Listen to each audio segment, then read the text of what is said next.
সে পিছনে ডরমিটরিটা, যে ভবনটা আমরা রাতে ছিলাম আর কি, ওটা কত নিচে পিছনে, আমরা আরো উপরে যাবো। আসলে খাদ একটা আমার খেয়াল করে তো আমি কোন দিকে যাই, আবার এটা খাচ্ছিল বাবা। এখানে একবার গেলে এই যে ভাঙা টুকরাটা, এখানে পা পড়ে গেছিল আমার, এই জন্য ধীরে ধীরে আসবো। ফের আমাদের পাহাড়ে ওঠার অভিযান এখন শুরু। ওনারা আস্তে ধীরে ধীরে উপরে চলে যাচ্ছে, আমি এখন পিছনে যাব। এখান থেকে নাকি এই ছোট্ট টিলা, অ্যাকচুয়ালি পাহাড় বলা যাবে না, এটা মাটির টিলা মতো, এটার উপরে উঠে রাঙামাটি শহরের অনেক অংশ নাকি দেখা যায়। তবে কিছু ওয়ে আছে, সবাই যেখান দিয়ে যাচ্ছে শেকড়ের অংশ দিয়ে যাওয়াটা উচিত।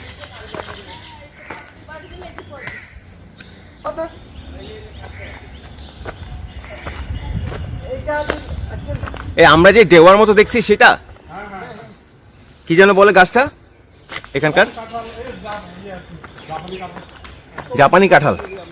ইয়েস, ওটা ডেওয়ার মতো আসলে, কিন্তু আসলে ওটা জাপানি কাঁঠাল। আমরা আগে দেখিনি, যে কারণ আমাদের ডেউয়া মনে হয়েছিল, সকালবেলা এসে বলছিলাম যে ডেউয়া ফল।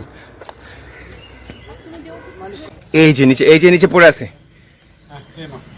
হ্যাঁ দেখছেন, এইটার বীজটা কিন্তু ডেউয়ার মতোই দেখতে, জাপানি কাঁঠাল বলে এটাকে।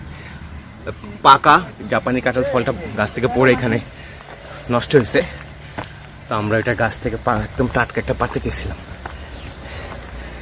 ওই যে বলছিলাম যে ডরমিটরি থেকে এই পিছনের পাহাড়টা আমরা সকালে ওঠার প্ল্যান ছিল, এখন যাচ্ছি।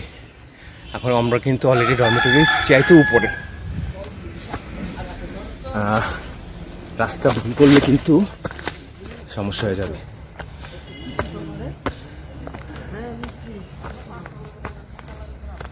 আমাকে একটু সামনের দিকে ঝুঁকে নিচে নিতে হচ্ছে, যাতে শরীরের ব্যালেন্সটা রাখতে কষ্ট হয়।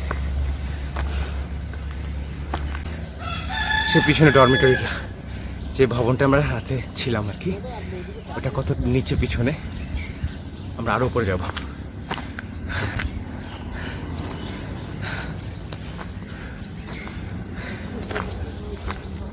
এটাই অ্যাডভেঞ্চার। এই যে লজ্জাবতী সুন্দর, অনেক উঁচুটা।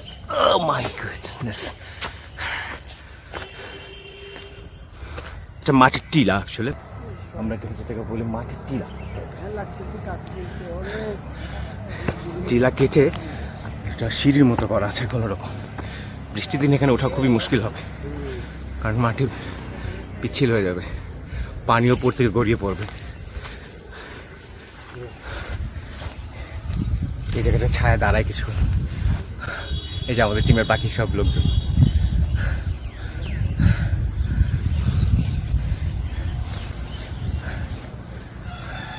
আরেকটু উপরে গেলে এগুলো সব হচ্ছে আপনার রেশন গাছ।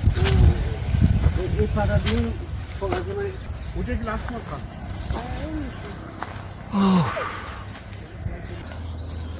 বৃষ্টি আসবে তো, ওই যে মেঘ করতেছে, বৃষ্টি আসলে তো বিপদ। হ্যাঁ আগে নেমে যেতে পারে।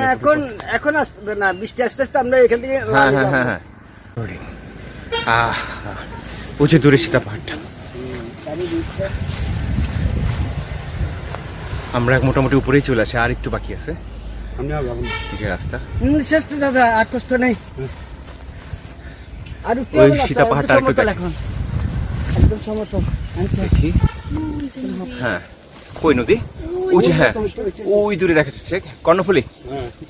অসাম। আর একটু মেঘটা কেটে যায়, যদি জলের রোদ সূর্য থাকতো পরিষ্কার দেখা যাচ্ছে। ওই যে আমাদের ডরমিটরিটা, এই জিনিসই দেখা যাচ্ছে। ওখান থেকে উঠে আসছি আমরা, এই পাশে জঙ্গল, সরো আমি আর একটু উপরে চলে যাবো।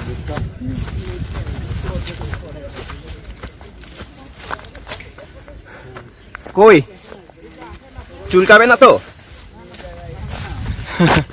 পুরা ঘন লতার ভিতর দিয়ে যাচ্ছে, কিন্তু ওয়াও,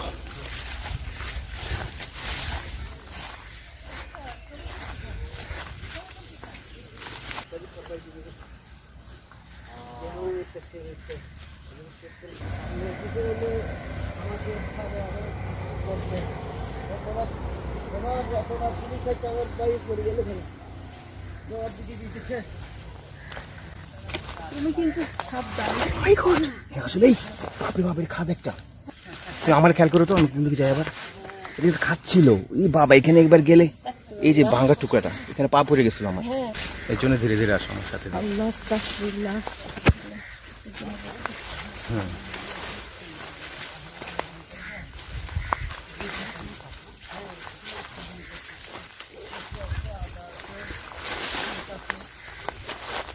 তার নিচে দেখে আরেকবার কতখানি নিচে।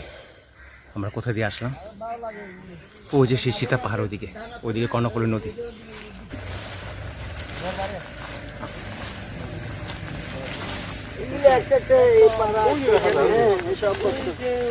দেখছেন এই ট্রেনের ছোট ছোট বলে একটা এখানে কি জুম চাষ করে? ওদিকে রুট আছে না, এমনি। ওদিকে রুট আছে আমাদের পাহাড়। তাই ইয়া রেশম গবেষণার প্রতিষ্ঠান। এই জুম চাষ করছে এখানে, এই যে এগুলো জুম, কিন্তু এগুলো জুম সিস্টেমে আর কি। হ্যাঁ, আদা, হলুদ, মরিচ, কচু। যখন যেটা হবে তখন কাটবে, হইতে থাকবে, আর লাগাইতে হবে না। ফিলিং স্টেশন না ওইটা? ঘাম ঝরে গেছে অনেক। চলো।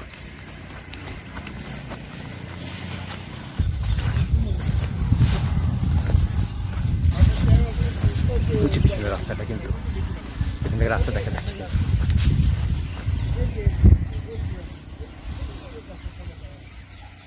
সিএনজি যাচ্ছে, একটু আগে গেল সিএনজি নিচে কি।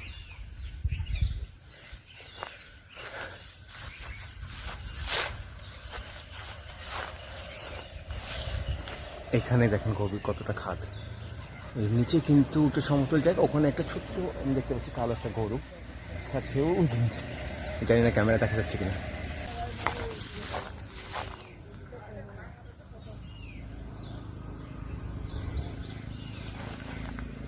হাঁটো, তোমাকে ভিডিও নিতে পারবে। একটা টাওয়ার আছে এই জঙ্গলের মধ্যে, পাহাড়ের মধ্যে, টিলার মধ্যে টাওয়ার। সীতাপাহাড়টা কিন্তু যত দূরে হাঁটতেছি না কেন, সীতাপাহাড় রেঞ্জে আসতেছে। ওইটা কারণ এটা এই এলাকার সবচেয়ে দীর্ঘতম, উচ্চতম এবং দীর্ঘ এলাকা জুড়ে এই পাহাড়টা, সীতাপাহাড়। আরো উপরের দিকে যাচ্ছি আমরা।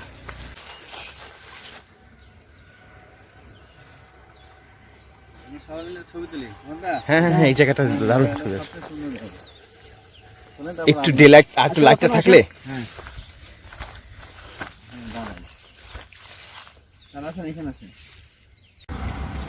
হ্যাঁ, একটু খুব খাড়া এলাকা দিলাম, শর্টকাট বাট খাড়া।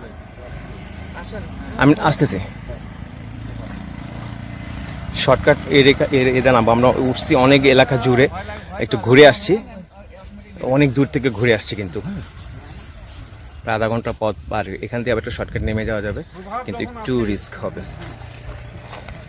বৃষ্টি হলে এটা অসম্ভব হয়ে যাবে এদিকে নামাটা। দেখেন ওই যে দূরে সীতাপাহাড়, এই একটা প্রজাপতি সামনে দূরে যাচ্ছে, সুন্দর তো।